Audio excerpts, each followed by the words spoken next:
വെള്ളിയാഴ്ച അർദ്ധരാത്രിയിലാണ് സംഘർഷമുണ്ടായത്. ഉത്സവം കഴിഞ്ഞ് മടങ്ങുകയായിരുന്ന വെളിയങ്കോട് സ്വദേശികളായ ഉസ്മാൻ, സാലിഹ് എന്നിവർ സഞ്ചരിച്ചിരുന്ന ബൈക്ക് എരമംഗലം നരണിപ്പുഴ ജംഗ്ഷനിൽ വെച്ച് ട്രാഫിക് നിയന്ത്രിക്കുകയായിരുന്ന സംഘം തടഞ്ഞു. ഇത് ചോദ്യം ചെയ്തതോടെ ബൈക്കിന്റെ ചാവി ഊരിയെടുത്തതിനെ തുടർന്ന് ഏറെ നേരം വാക്കേറ്റമുണ്ടാവുകയും തുടർന്ന് കയ്യാങ്കളിയിലെത്തുകയുമായിരുന്നു. ബൈക്കിൽ സഞ്ചരിച്ചിരുന്നവരും എരമംഗലം പ്രദേശത്തെ യുവാക്കളും തമ്മിലുണ്ടായ സംഘർഷം ഏറെ നേരം നീണ്ടുനിന്നു. ഇതിനിടെ വിവരമറിഞ്ഞ് വെളിയങ്കോട് നിന്നും എത്തിയവരും എരമംഗലം സ്വദേശികളും തമ്മിൽ അടിപിടിയായി.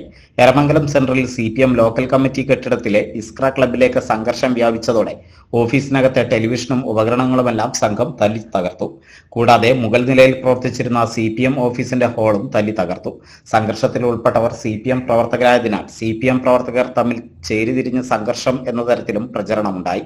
ഇതേ തുടർന്ന് CPM എരമംഗലം ലോക്കൽ കമ്മിറ്റി ചേർന്ന് ക്ലബ്ബ് തകർത്തവർക്കെതിരെ പെരുമ്പടപ്പ് പോലീസിൽ പരാതി നൽകാൻ തീരുമാനിച്ചു. എന്നാൽ ഓഫീസ് തകർത്ത സംഭവത്തിൽ മൊഴി നൽകാൻ CPM തയ്യാറാവാതിരുന്നതിനാൽ പോലീസ് കേസെടുത്തിട്ടില്ല.